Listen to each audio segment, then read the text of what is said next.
What's going on, everybody? So right now I'm going to take this time. First of all, can everybody hear me? I'm doing a early live today because I can't do it later. And I got some time today in the office. So anyway, how's everybody doing? What's going on? Checking in for Jackie Gleason. BK Bash, how you doing? So let's try and get this live and share it out. I just got updates for you. Good morning, Tracy. How you doing? MTV. Hey, Frank. Good morning.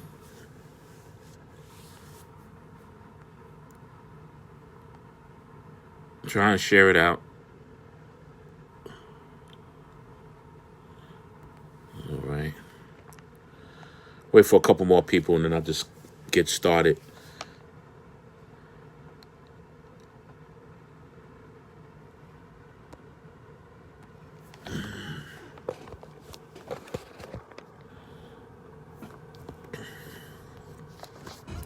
Anyway,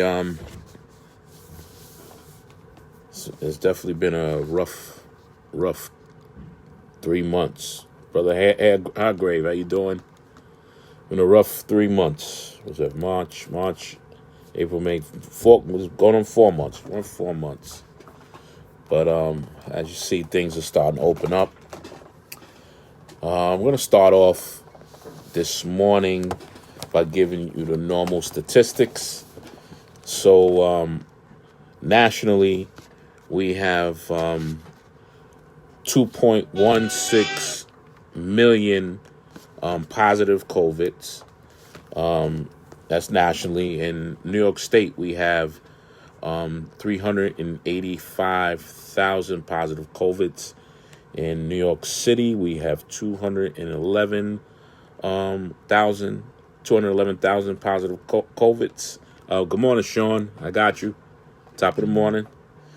In the Department of Buses, over the time period, we have 1,310 positive COVIDs, of which 1,144 have returned to work. In regards to quarantines, 1,996 have returned to work from quarantine. Currently out on quarantine, we have 137 employees.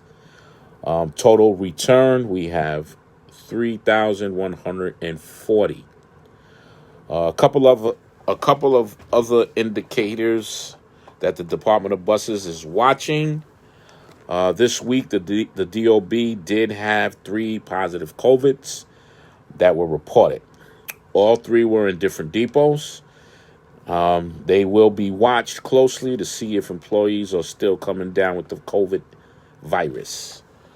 Employee availability numbers, 2020. As of 2020, availability numbers regarding absences were 1,749, and that was on June 16th of 2020. As compared to June 16th of the same date that year, 2019, we have 1,487 absences on June 16th, 2019. It's a bit of an uptick. A lot of that, when closely looked at, is the EPSLA, increased workers' compensation, and some FMLA. As far as short-term absences, 2020, we have 725 as opposed to 727 in 2019, which is a similar number. Call-outs for the date up to 6/17/2020, we had 298 call-outs for the day, as opposed to the call-outs a year before on 6/17/19 was 320. So those are very close numbers. In regards to the bus operator barriers, the Department of Buses took the feedback that was given last week and is hoping that the new barrier will be ready on Friday. It'll be ready on Friday for view by the unions on Monday. So what they're talking about is we went to Zariga about a week ago and we gave our input on the barriers. My particular opinion was the plastic, not the plastic that they're using, but my particular opinion was the hard plastic barriers. But for whatever reason, it was problematic as far as reflection. So the new barrier will be ready to be viewed by the unions on Monday. The new barrier won't have the snaps that the other plastic barriers had. It's more of a slide and sleeve type of approach with 2 points of securement, which is easier than the snaps. In regards to temperature testing, right now, there's still no particular resolution on a policy. MTA HQ is still finalizing some policy. The existing temperature brigade will still be coming around to all depots until we have a policy moving forward. So what that essentially means is the policy on the temperature brigade is still voluntary, but they are looking to make it a mandatory thing, and that's something that we somehow put up some type of fight against. How they would do it and what kind of time they will be using from us. So that's really the hold up on all these temperature brigade policies is how they will be utilizing our time if we're over the threshold on temperature. In regards to airflow, now defining the airflow is the airflow that's in your bus and the airflow that's in the facilities. Both in and around the bus and also in the facilities, there's a presentation being put together in which all the unions will be invited to share all the different initiatives that are ongoing in regards to airflow, filtration, and other pilot programs as we look ahead with new technology. In the facilities and on board the buses, those things will be set up shortly. Now, the idea is to enhance the air filtration and fresh air exchanges on board all buses and the facilities, and that would be including the depots. On the bus side and the facility side, we have they're working to implement filter changes with different types of filters called a MERV filter, which is an antimicrobial filter that actually keeps the microbes out of the air. Also, there's been some work on new technology in regards to killing viruses, both on board the buses and potentially in the HVAC systems in our facilities. Plastic seat coverings. Disposable seat covers just came in. Zariga will be working with all the depots for distribution. So look for that and make sure that you take the seat coverings that you need and put them in your bag. And if you make a couple of reliefs during the day, take as many as you need to make your relief and to keep yourself safe. Labor Relations on the conference call on administrative terminations. Now, as all are aware, in April we held off on all types of terminations or all types of administrative terminations and the processing of such. The 3-month period will be ending July 13th, 2020, where the authority will resume processing administrative terminations for employees on long-term absences. And by the way, it's the same reinstatement process, so nothing else has changed since this COVID-19 has begun. The unions and management agreed to forsake the termination period for 3 months, and that 3 months is coming to an end on July 13th. So anybody who's out on workers' compensation, sick further notice, you're reaching your year, you have up until July 13th before they go back to the normal process of processing those terminations. All right? And once again, the reinstatement process still applies. Now, my agenda, that's essentially what my agenda really is, but I do want to touch on this Juneteenth, which is it's something that came out in our emails. There wasn't no particular discussions, at least at my level of the union. It just came out on the state level. And Juneteenth is recognized as a holiday for this year. And now let's be clear, because everybody was jumping the gun and putting this out there. But with the realities, the realities of the Juneteenth being recognized as a holiday is for this year, right? In it's further to, it's going to be it has been announced that Governor Cuomo will advance legislation making it official in New York State, but that hasn't happened yet. That's still got to pass, two houses. It's got a bill is drawn up. I don't know if it has been drawn up, but if it has been drawn up, it's still got to pass and be signed by the governor. So that's something that's still pending for years to come.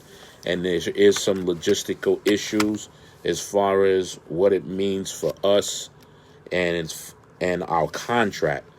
Now, of course, because it comes directly out of the state, that's they're giving it to us now, but I don't know what it means to us in our contract. So please stay on board or stay tuned for some more feedback on that. Now, in ending, I want to get into Juneteenth because there's a lot of people that don't know, and quite frankly, the Juneteenth is being recognized, in my opinion, because of all the strifes, rallies, and everything that's been going on because of the police interaction with the African American community, and the brutalities and the closed mouths on those brutalities, and now, I mean, I just want to lay my opinion out there that I don't want a holiday as a way to shut us up, because that should never be what this is about, shutting us up. This is something that should have happened a long time ago. A lot of people don't know what Juneteenth is, and I'm gonna explain it to you based on the definition of what Juneteenth is, and essentially it's a holiday, and it's celebrated on June 19th of every year. In June, it commemorates the emancipation of enslaved people in the U.S. The holiday was first celebrated in Texas, where on the date in 1865, in the aftermath of the Civil War, slaves were declared free under the terms of the 1862 Emancipation Proclamation. Now, you may want to know why it's called Juneteenth, and the reason that it was called Juneteenth was because in Texas, which was the most remote of the slave states, and the Emancipation Proclamation of January 1st, 1863 was not enforced there in Texas until after the Civil War had ended.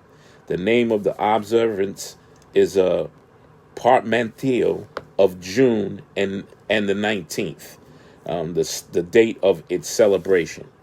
So that's so you can get some understanding. So June, and just to show you how New York State is way behind the eight ball, Juneteenth is an existing holiday in the state of Texas. All right. So in when did Juneteenth become a holiday? In 1980. All right, Juneteenth became a state holiday in Texas in 1980, and a number of other states subsequently followed suit. The day is also celebrated outside the United States, with organizations in a number of countries using the day to recognize the end of slavery and to celebrate the culture and achievements of the African Americans. So, in closing, I will tell everybody, let's do our due diligence on our history. Take a look, because this is all American history. And I just want you to know that I want you to still continue to be safe. And remember, for those of you who may know, or for those of you who are currently on injury on duties, pending and up to your year of accumulated absences, you have until till the 13th of July in order to get back to work without having to go through the reinstatement process. And Kareem Wilson hazard pay. Okay, hazard pay. I have no updates whatsoever on hazard pay. I know there was some type of particular thing being said that we're going to fight for. There's between the ATU and the TWU. As far as any particular actions outside of the ads that's been purchased by the two unions in order to make the public aware and bring some awareness to it, I don't have any other updates on hazard pay. And once I do have updates on hazard pay, believe you me, you guys, the membership will be the first to know. As of now, I have no updates. And with that being said, I will answer you offline. And be safe, everybody. Peace out.